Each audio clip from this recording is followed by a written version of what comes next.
Senhor presidente, senhores conselheiros, senhora conselheira, trago para relatar processo número 17.707/2017 da Prefeitura do município de Jequiá da Praia, possuindo como responsável a senhora Janine Beltrão Lima Siqueira. Se trata de uma consulta relatada pelo conselheiro Sérgio Maciel, formulada esta Corte de Contas pela senhora Janine Beltrão Lima Siqueira, prefeita do município de Jequiá da Praia, nos seguintes termos. Foram duas perguntas. Pergunta número 1, com a PPP em andamento pelo Conisul, podemos realizar a contratação para objeto idêntico, que é destino final de resíduos sólidos. E a pergunta número 2, que é em caso positivo a resposta anterior, qual a forma de contratação da referida empresa, haja visto que o tempo necessário para a confecção de regular processo de inexigibilidade, para a confecção de regular processo é inexequível, bem como ainda desconhecemos outra solução imediata para atender aos ditames legais que não seja PPP. Na sessão do dia 20 de dezembro de 2018, o conselheiro relator, conselheiro substituto Sérgio Ricardo Maciel, apresentou voto ao Pleno desta Corte de Contas pelo não conhecimento da consulta, por se tratar de caso concreto, seguindo o parecer ministerial no mesmo sentido. Em que pese o posicionamento do conselheiro relator pelo não conhecimento da presente consulta, já há posicionamentos desta Corte de Contas no sentido de que deve ser admitido o questionamento na consulta, desde que seja possível extrair uma resposta em abstrato. Desse modo, passamos a analisar os pressupostos de admissibilidade e o mérito da consulta. Senhor presidente, só um esclarecimento. Isso aqui é um pedido de vista, tá? Processo relatado pelo conselheiro Sérgio Maciel. E eu estou trazendo também o processo 16.228/2017, que esse é de minha relatoria, processo que tem o mesmo objeto do pedido de vista relatado pelo conselheiro Maciel. Então, o seu voto é o mesmo para os dois? O mesmo para os dois. Okay. Eu fiz análise de admissibilidade e assim a gente pontuou. Nos presentes autos vislumbramos o cumprimento dos requisitos formais inscritos no artigo 6º, inciso 10, a linha A, visto que a senhora Janine Beltrão Lima Siqueira se insere dentre as autoridades elencadas para a propositura da consulta como chefe do Poder Executivo do município de Jequiá da Praia. Quanto aos requisitos materiais, de acordo com o entendimento já afirmado nesta egrégia Corte de Contas, quando o expediente da consulta versar sobre caso concreto, o que a priori afastaria de plano a sua análise, a partir do princípio da instrumentalidade das formas, este direcionamento tem sido superado quando for possível extrair da matéria o questionamento de uma tese normativa, a exemplo do que ocorreu no processo TC de número 9663/2011, publicado no Diário Oficial do Tribunal de Contas do dia 7 de agosto de 2018. No presente caso, ainda no que concerne ao requisito material, dentre os dois quesitos formulados pela gestora, apenas o item A é possível extrair questionamento em tese, consubstanciada na análise da possibilidade de contratação de empresa diretamente pela municipalidade, inobstante a existência de consórcio para a finalidade de tratamento dos resíduos sólidos. Em relação ao questionamento inserido no item B, em razão de se referir à discricionariedade da gestora e se ater à atividade administrativa própria da gestão do município, não cabe ao tribunal orientar qual a melhor forma de procedimento licitatório cabível no caso concreto tampouco é próprio da consulta dirimir tal questionamento. Assim, verificando o cumprimento dos requisitos legais, formais e materiais de admissibilidade, a consulta formulada deve ser parcialmente conhecida somente quanto ao questionamento em tese relacionada formulado no item A e não conhecida quanto ao item B da consulta. Superadas as preliminares de admissibilidade, passemos à análise do mérito. Senhor presidente, o relator desse processo específico trouxe voto pela não admissibilidade da consulta. Eu gostaria de pedir a Vossa Excelência que coloque em votação esse primeiro item, né? Porque se a gente acolher a tese do relator, todo o voto restante morre, né? Eu estou votando pela admissibilidade da consulta quanto apenas o item A e pela não admissibilidade quanto ao item B. Tá? Então, está em discussão as colocações feitas pelo conselheiro Rodrigo. Senhor presidente, eu tenho percebido e até eu também tenho feito um esforço para a gente tentar responder a esses questionamentos. Obviamente, quando claramente o caso concreto, então a gente fica impossibilitado mesmo, mas diante do que tratou agora o conselheiro Rodrigo, de conhecer parcialmente essa consulta, eu mesmo acompanho.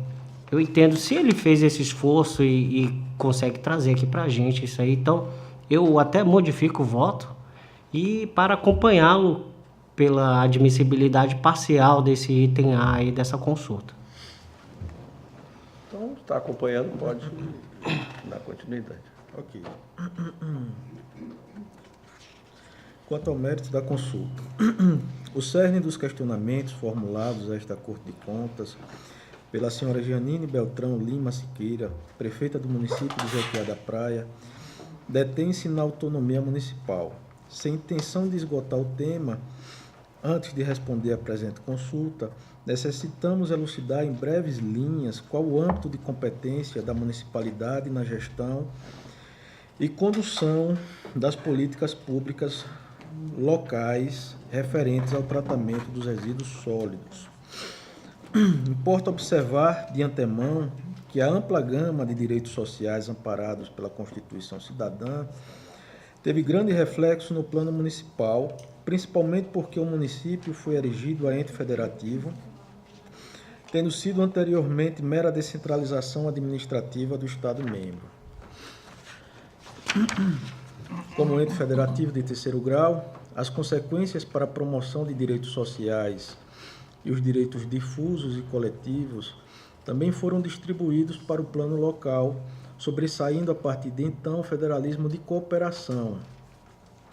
Nesse sentido, convém transcrever trecho do livro Crise Financeira do Município e o Federalismo Fiscal Cooperativo no Brasil, da professora Maria Raquel Firmino Ramos, abrem-se aspas. A Constituição de 1988, por sua vez, erigiu a municipalidade ao status de ente federativo, ampliando a sua autonomia nos âmbitos político, administrativo e financeiro.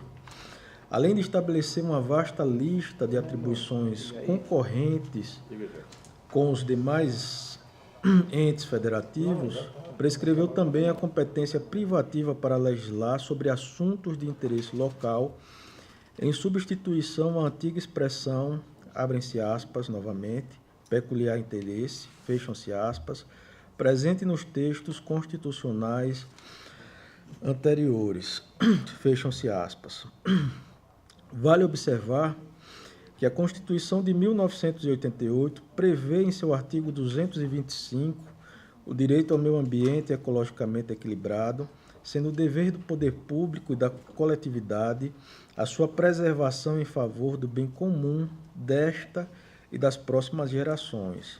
Podemos inferir que, a partir do texto constitucional, Todos os poderes públicos são vinculados à ordem de promover esse equilíbrio em prol do bem-estar socioambiental.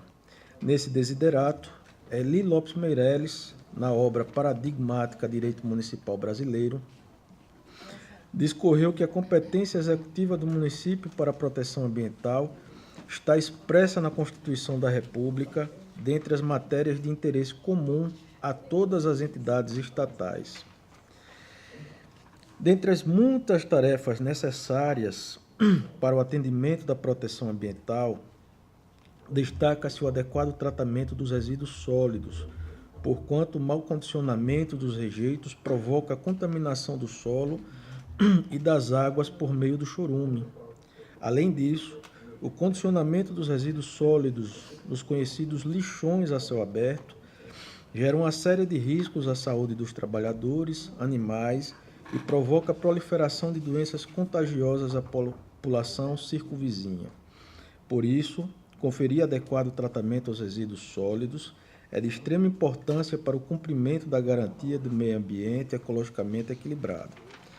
A legislação ambiental que regulamenta o tratamento dos resíduos sólidos vincula todos os níveis de governo. Destacamos, a seguir, algumas leis que estabelecem normas gerais, entre elas a Lei Federal número 11.445/2007, a Lei Federal 6.938/81, a Lei Federal 9.795/99. Em que pese o arcabouço jurídico regulamentar estabelecido, o tratamento dos resíduos, na realidade brasileira, se mostrava bastante distante de se adequar à legislação ambiental. Dessa forma, com o intuito de destinar um tratamento adequado aos resíduos sólidos e acabar com os lixões a céu aberto, foi promulgada a Lei Federal de número 12.305/2010, que instituiu a Política Nacional de Resíduos Sólidos. Assim, foram estabelecidas as diretrizes relativas à gestão integrada e ao gerenciamento de resíduos pelos estados e municípios, por meio da priorização da reciclagem e da destinação ambientalmente adequada dos rejeitos.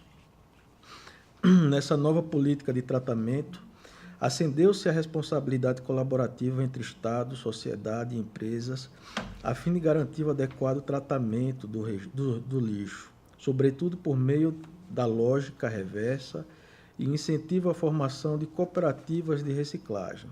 Ademais, a referida lei estabeleceu a obrigação municipal de elaborar planos de gestão e gerenciamento de resíduos, coleta seletiva, compostagem, reciclagem e disposição final de rejeitos, priorizando a reciclagem e descartando os rejeitos somente nos aterros sanitários.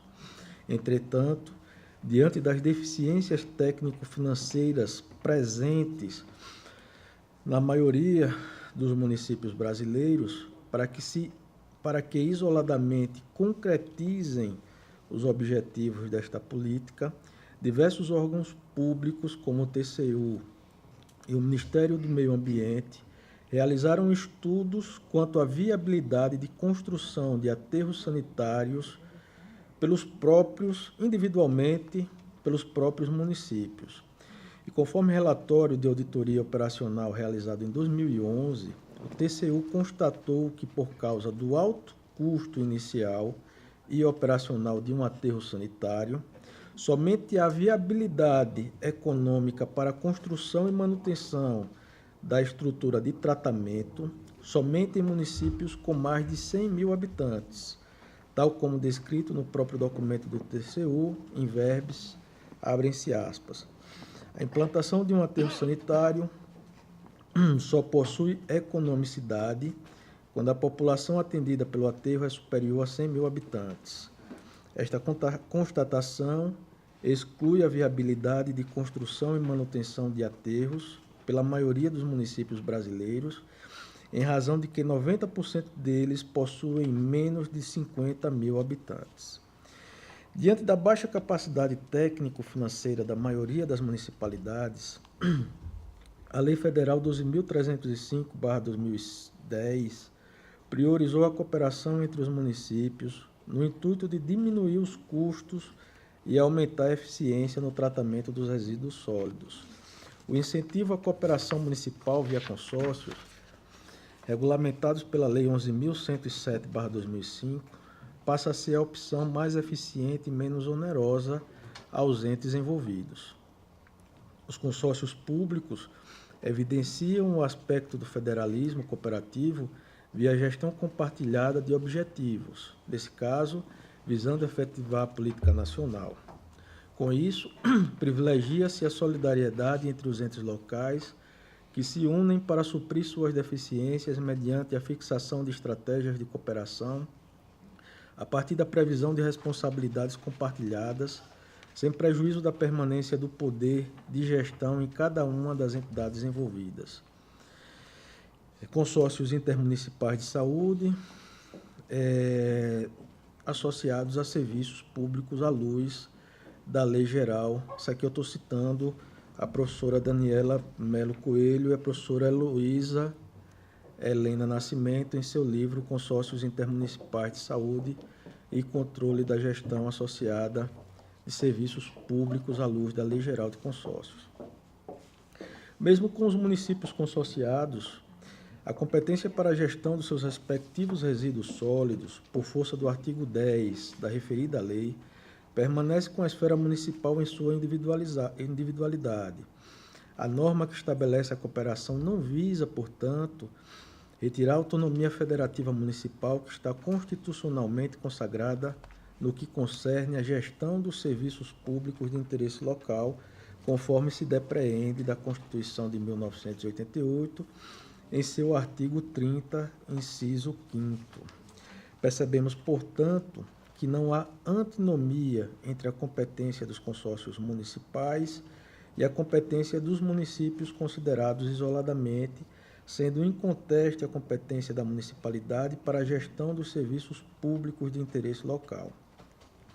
O que há, em verdade, são incentivos legais para que os municípios atuem de maneira consorciada, como podemos perceber na sanção premial estabelecida no artigo 45 da Lei 12.305/2010, a qual garante aos consórcios a prioridade na obtenção de incentivos do governo federal. Diante desses esclarecimentos, voltamos aos questionamentos formulados pela gestora da Municipalidade de Jequié da Praia, dentre os quais, como já explicitado quando me pronunciei acerca da admissibilidade, pronuncio-me unicamente referente ao quesito disposto no item A, em razão de que não cabe ao Tribunal de Contas orientar municipalidades sobre a aplicação de lei em que não há efetiva dúvida, tal como indica o item 2 da consulta, demandando qual tipo de certame licitatório a gestora deve utilizar no processo de contratação da empresa para o tratamento de resíduos sólidos. Tampouco cabe a esta Corte de Contas interferir na discricionariedade de seus atos de gestão. Portanto, senhor presidente, diante do exposto, em que pese data máxima venha o entendimento do conselheiro relator, que foi modificado, pelo conhecimento do item A, eu trago voto no sentido de conhecer apenas o questionamento formulado no item A e negar conhecimento quanto à pergunta formulada no item B, com fundamento no artigo 1º, inciso 19 da Lei 5.604/94, combinado com o artigo 6º, inciso 10 do Regimento Interno do TCE-AL. No mérito, eu estou trazendo resposta ao consulente quanto à possibilidade de contratação de empresa diretamente pela municipalidade, abrem-se aspas, não obstante a existência de consórcio para a finalidade de tratamento dos resíduos sólidos. E a resposta é, desde que atendidos os princípios administrativos constitucionais, comprovada a economicidade do contrato realizado diretamente com a municipalidade em relação ao contrato realizado via consórcio, não há impedimento de que a edilidade realize processo licitatório com o mesmo objetivo do realizado por meio do consórcio existente, para a finalidade de atender à Política Nacional de Resíduos Sólidos, conforme estabelecida na Lei 12.305/2010.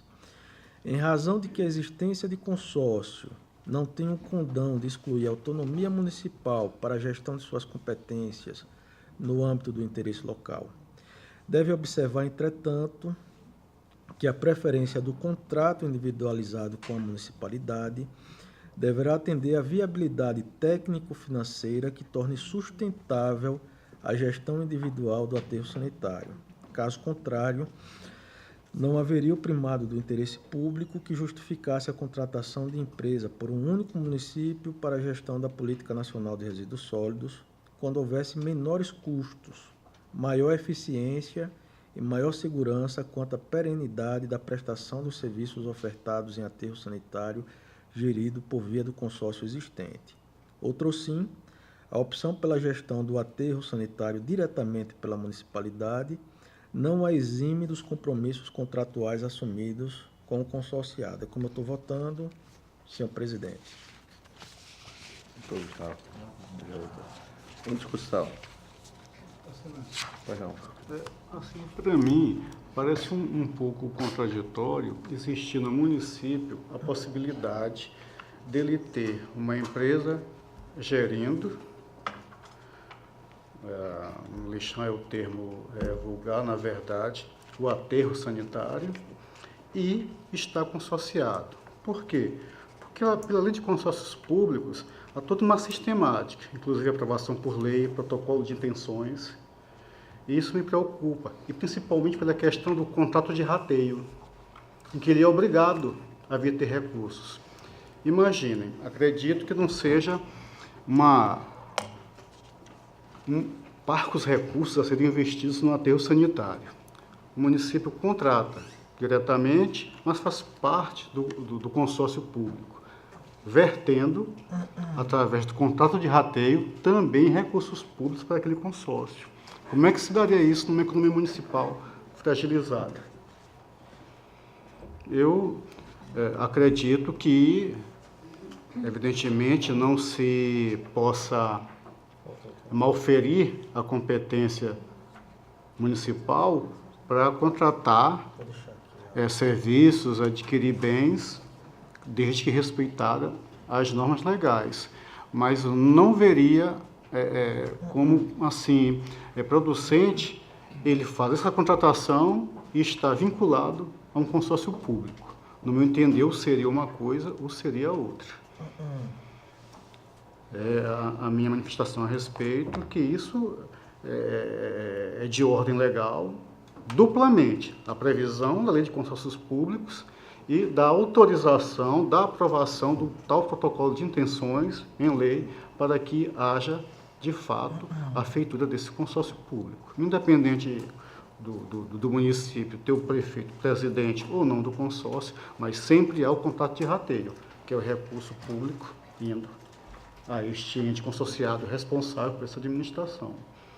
Eu sugeriria, assim, de antemão, claro, não gostaria de pedir vistas, que fosse feito esse destaque, que não vamos, claro, aqui caçar esta possibilidade, esta competência, inclusive constitucional a respeito, mas desde que o município não faça gasto semelhante com consórcios públicos, que não teria sentido.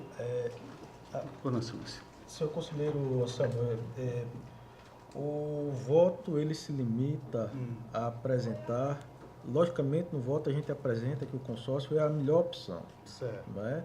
É a melhor opção porque você diminui custos, você compartilha a responsabilidade, você compartilha responsabilidade técnica também e você tem uma área de destinação final. Nos arrazoados, os gestores apresentam como justificativa o fato de que alguns municípios se localizam muito distante desse aterro sanitário, o que faz com que o custo para esses municípios especificamente seja mais elevado, porque tem que ter uma área de transbordo, essa área de transbordo para transferência dos resíduos para uma carreta maior de transporte desses resíduos, né? Então teria um custo mais elevado. O que nós deixamos claro no nosso voto é que a possibilidade dele abandonar o consórcio, né? A gente não vai retirar a autonomia daquele município, mas a possibilidade dele abandonar somente se ficar comprovado que a contratação individual se torna mais vantajosa para ele. Somente nesse aspecto daí. Então a gente está vinculando a atuação da administração a uma comprovação de que a contratação seria mais vantajoso para o gestor. Mas vem possibilidade de ele ter duas situações. Fazer parte do consórcio. Não, se ele quer contratar individualmente, ele quer abandonar o consórcio. Isso né? está bem claro no... É um cuidado que se deve tomar, porque, como o senhor bem disse, tem obrigações legais. Não, manter os dois, a gente pode responder, sem responder a consulta, mas responder de forma bem simples, é um ato antieconômico do gestor. Perfeito. Não é? Manter os dois de forma concomitante é um ato completamente antieconômico. Perfeito. Né? Continua em discussão. Conselheiro Selmo. Excelência, sendo assim, do Rodrigo com as explicações, que inclusive é bom que conste em ata, conforme falado pelo relator, eu acompanho aqui em toto o voto e a resposta à consulta. Conselheira. Esses autos são os conselheiros Sérgio. Foi o Sérgio? Então, conselheiro Sérgio, desculpa. Acompanho o relator, senhor presidente. Conselheiro Fernando. Qual o relator, senhor presidente? Aprovado. Senhor presidente, eu teria mais o processo de número 13.417/2017.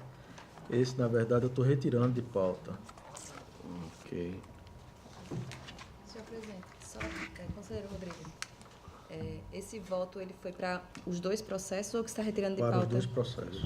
Então, acho que seria só importante fazer constar que no segundo processo o voto seria o meu e não do conselheiro Sérgio. É porque é um voto visto. Exato. Né? Na verdade, eu queria propor o seguinte, trazer, como a gente está tentando compilar a jurisprudência, para não ter dois pré-julgados iguais, eu estou querendo, quanto ao município de Penedo, apresentar voto, fazendo referência, conhecer a consulta e fazer referência que a resposta àquela consulta se encontra inserida no processo número tal e encaminhar para ele a resposta que demos àquela primeira gestora. Então, meu voto no segundo processo No segundo é acompanhando processo fica. o relator. Ok, de acordo. Você tirou de pauta Sem o... mais processo. Sem mais processo pela ordem aqui, conselheiro Anselmo já foi. Fernando Raquel, conselheira Raquel. Não tem processo, presidente, processo. Então, conselheiro Alberto. Senhor presidente, trago aqui um processo de número 15243/2013, de mesmo teor, né, da razão de decidir, dos fundamentos ao processo que já relatei a semana passada. Trata-se, na realidade, de acórdão que foi proferido aqui pelo Pleno desta Corte em 2013, em processo de aposentadoria, onde não havia sido incluído em pauta e tampouco foi dado ao Ministério Público fazer a sua manifestação oral. Né? Então, vou ler aqui rapidamente o relatório, breve. Trata-se aos autos de recurso de reconsideração interposto pelo Ministério Público de Contas, em face do acordo 1471/2013, proferido nos autos do processo 16378/2012, que versa sobre registro de aposentadoria da servidora pública senhora Maria do Carmo da Silva Gouveia, no dia 3 de outubro de 2013, e publicado no Diário Oficial Eletrônico no dia 7/10. Desculpe, ele está naquele número daquele processo, que tinha aqueles números? É um deles, daqueles? Não é um Não deles. é. Não é um dos deles. Por isso que eu estou trazendo aqui. Perfeito, presidente. Os autos foram recebidos neste gabinete em 25 de fevereiro de 2019. Narra o recorrente que o processo em tela foi objeto de julgamento pelo Tribunal Pleno em sessão ordinária ocorrida no dia 3 de outubro de 2013 e que o processo foi posto em julgamento sem imprescindível publicação prévia em pauta pelos meios oficiais, conforme se faz necessário para dar às partes interessadas, ao Ministério Público e aos próprios conselheiros o conhecimento do que será julgado. Além disso, na referida sessão, na ocasião, não foi oportunizado ao Parquet de Contas a oportunidade de manifestar-se oralmente sobre o mérito da demanda.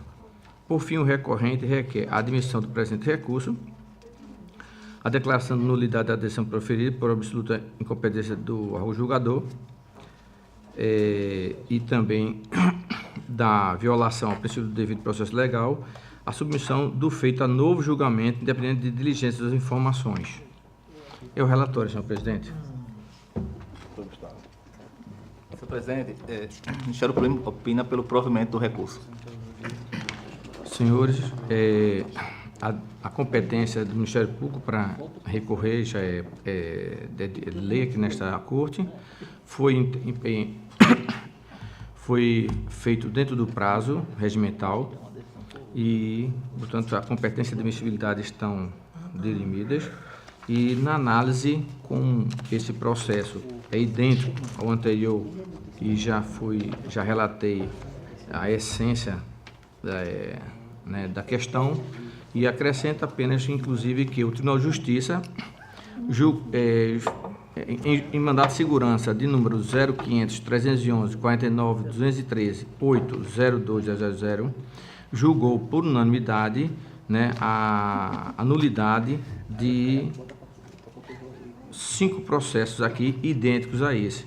Então, justamente a mais por conta desse precedente e por questão da segurança jurídica, eu trago uma proposta de decisão para que Vossas Excelências decidam em conhecer do presente recurso de reconsideração, por satisfeitos os requisitos de admissibilidade, declarar a nulidade da decisão proferida no Acórdão 1471/2013, publicado no dia 7 de 10 de 2013, por absoluta incompetência do julgador, bem como a violação do pressuposto devido legal, destacando a ausência da oitiva do Ministério Público de Contas na sessão, determinar o Alagoas Previdência da devolução do processo de número 16.378/2012 para submeter o feito a novo julgamento e dar a publicidade da presente decisão. É como eu proponho essa decisão aos senhores conselheiros e às senhoras conselheiras.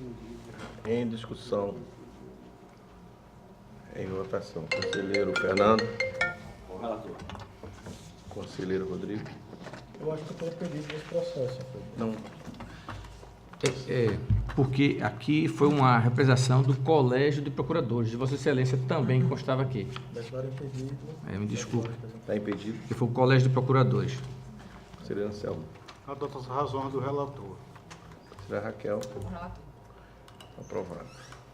Senhor presidente, é o único processo. Então, não tendo mais pauta para hoje, e do conselheiro Sérgio, não tendo mais pauta para hoje, nós tínhamos programado na sessão passada uma reunião administrativa, os fatos que a conselheira Raquel trouxe, o conselheiro Rodrigo e tal, para a gente começar a pensar como seria a solução. Vamos fazer, queria sugerir, se fosse possível, a gente colocar para quinta-feira, pode ser? A gente fazia a reunião administrativa então na quinta-feira. Conselheiro Fernando. Qual horário, senhor presidente? 10 horas. Esse horário eu não tenho compromisso pessoal. 11. É importante estar todo 11 horas, tá bom? 11 horas. Então ficaria administrativa para 11 horas na quinta-feira. E eu queria aproveitar, nós estamos convidando o conselheiro do Rio Grande do Sul no dia 31 de maio. Ele vem falar aqui sobre todo esse processo sobre a educação e, juntamente com ele, veio o ministro do TCU, o ministro Nardes, onde vai falar sobre governança na educação. A proposta a gente vai ser feita aqui. Conselheiro Selmo, qual estava a ideia de incluir aquilo que a gente conversou ontem? Podia me lembrar aí como é que... Sim, Excelência, porque nós temos uma avaliação nacional, né, dos tribunais de contas, e um dos tópicos é a capacitação dos conselheiros. Então, a Escola de Contas viu uma possibilidade de fazer um piloto, um teste, já nesse evento, servir como capacitação para nós e ganhar mais um ponto na análise que vai ser feita. Evidentemente, aqui em troca, dá aí a possibilidade da escola também, junto com Vossa Excelência, Sim. fazer a convocação como do secretário de Estado da Educação, dos municipais e das pessoas, que a gente possa fazer um evento que o conhecimento seja melhor e mais difundido. Essa seria a minha ideia, assim. Está sendo feito um projeto, vai ser encaminhado para Vossa Então Excelência. pode se incluir, claro, inclui para o dia Queria 30. contar com o apoio e com a presença de todos os colegas e Dia 31, servidores né, do tribunal também. Certo. O público que vai ser convidado, que vão ser convidados aqui para essa reunião com o Miola e o Nades, ele é todos os secretários de Educação do Estado, todos os prefeitos, De conselho também, do né? conselho, chamar o conselho. Vou abrir um tipo de inscrição, porque se a gente sentir que o negócio vai ficar, vamos dizer aqui, grande, porque vai ser, eu queria convidar os presidentes de câmaras também, para eles terem noção dessa história de governança, como vai funcionar, pelo menos ter um primeiro contato. Então, os presidentes de câmaras, os prefeitos, os secretários de educação, obviamente nós aqui que estamos por aqui, e se ficar pequeno, a gente seria, que também pela comodidade de estacionamento no centro de convenções, naquelas salas ali embaixo, porque ela fica modular. Porque também não quero fazer uma coisa e ficar um negócio grande e está faltando jeito. A gente tem que botar num tamanho certo. Então, eu acho que a gente deveria, tendo essa adesão, a gente vai ser aqui no tribunal ou vai ser lá no centro de convenções. Claro que a gente vai programar esse projeto seu para inserir, essa proposta que a gente vai mandar para os prefeitos e tudo, vamos fazer o fundo isso bonitinho, fazendo uma campanha mesmo, para que eles compareçam, se possível, todos. E para que a gente possa fazer esse evento, eu acho que ele é muito importante. E a gente está tratando a educação aqui, aliás, o Brasil todo, como prioridade. A gente só sabe que a gente só sai do buraco se for pela educação. Não adianta querer outro caminho, que é tudo para resolver o cotidiano, mas na verdade para a gente tem que ter uma projeção futura, e é a educação. Então, repassarei a demanda para a escola. Então tá. Podemos ajudar, estamos... Vamos fazer uma reunião em conjunto para a gente ver como é que a gente faz. Então, continua a facultar a palavra aos senhores conselheiros. Só a título de sugestão, Vossa Excelência fala em encaminhar um convite especificamente para o presidente de câmaras. Eu acho que Vossa Excelência deveria abrir para todos os edis.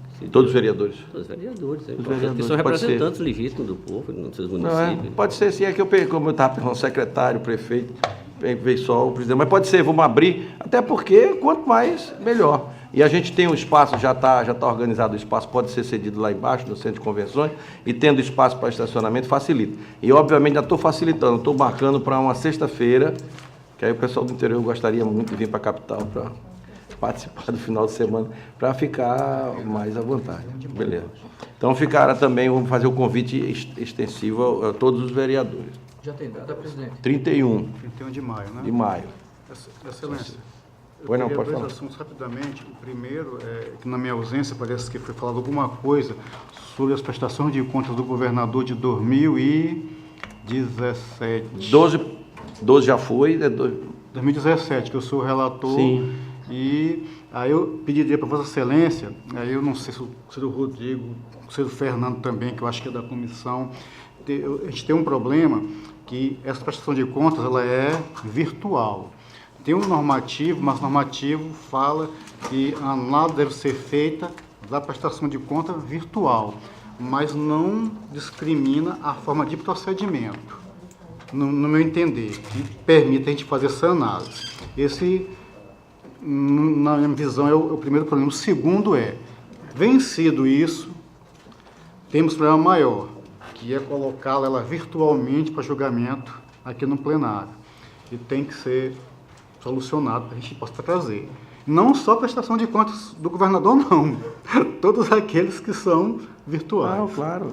Tá? A ideia é essa, né? Tá. A gente quer empurrar o carrinho para ver se a gente sair depois botar a primeira, ele depois passa a segunda, passa a terceira. Porque se não chegar na primeira, a gente sabe que está parado mesmo. É dar conhecimento disso. E a segunda coisa, Excelência, é que a Escola de Contas, inclusive, está terminando o projeto, vai lançar um edital para que o tribunal verta os seus talentos que queiram contribuir na escola e com o tribunal na disseminação de conhecimento. E, em troca, isso foge à minha alçada, você vai ser convidado a fazer aí uma contraprestação, uma compensação em função do servidor utilizar aquele horário para dividir, para disseminar o seu conhecimento. Mas vai ser encaminhado. Essa é uma ideia que surgiu de um procedimento que a gente iniciou, feito com servidores da casa, que foram já 2 eventos.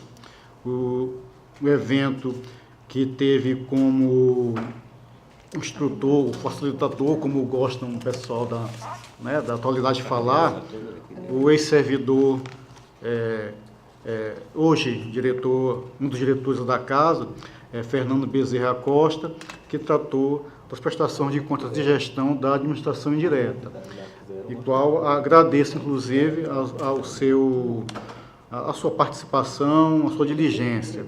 Também agradeço ao André Henrique, que trabalha diretamente com a conselheira Raquel, que também nos ajudou lá na escola, fazendo o mesmo curso desta feita com relação à prestação de contas de gestão dos entes estaduais. E por derradeiro, foi adiado em razão de compromissos aí, eu acho que posse, talvez pela ausência de servidores. Aí eu peço a contribuição de Vossa Excelência, que tem também marcado, foi remarcado inclusive, para pontos de controle de prestação de contas de governo municipal, que vai ser dado por um servidor que trabalha conosco no nosso anexo, que é o Ismael Santos, que também aqui não se furtou a nos ajudar, assim como tivemos a ajuda da doutora Raquel e do servidor Fernando Bezerra, a doutora Raquel incedendo seu servidor, para que iniciaram esse projeto. Com esse projeto, tivemos a ideia de abrir um edital e chamar todos os servidores da casa que queiram disseminar conhecimento. Beleza. Sendo aqueles efetivos ou até comissionados, alguma compensação está sendo estudada entre a escola e a presidência, sobretudo com a presidência, para que isso tenha sucesso, senhor presidente. A compensação pode propor, que eu já estou dentro, não sei nem qual é. Esse negócio tem que ter. E a gente pode copiar o modelo, por exemplo, lá em Pernambuco eu pude verificar aqueles servidores que efetivamente dão no seu horário de trabalho, eles ficariam sem, vamos dizer, sem essa premiação. Mas eles davam fora, você tem 2 opções, mas que a gente poderia dar como tipo de incentivo, folga correspondente, é uma ideia. E também tem remuneração para quando eles dão fora você não gosta da remuneração, não, mas dá remuneração, a escola pagar. A escola pagar hora a aula, entendeu? Para pagar. O cara, se ele der fora do horário dele, é uma forma de remunerar. Eu gosto da remuneração, porque todo mundo gosta de dinheiro. Bota lá, remunera, que vai ver como vai a adesão. Mas assim, algumas das aulas por um dia de folga, sim, se refaz, é importante. Esse daí, tranquilo, esse já está ok comigo. O problema é só esse da remuneração, é que o pessoal que vai dar aula, né, às vezes quer coisa. Gente, não tendo mais quem queira fazer uso da palavra, em nome de Deus, declaro encerrado. Solicito às senhoras conselheiras e senhores conselheiros para participar da próxima reunião no horário regimental. Quinta-feira.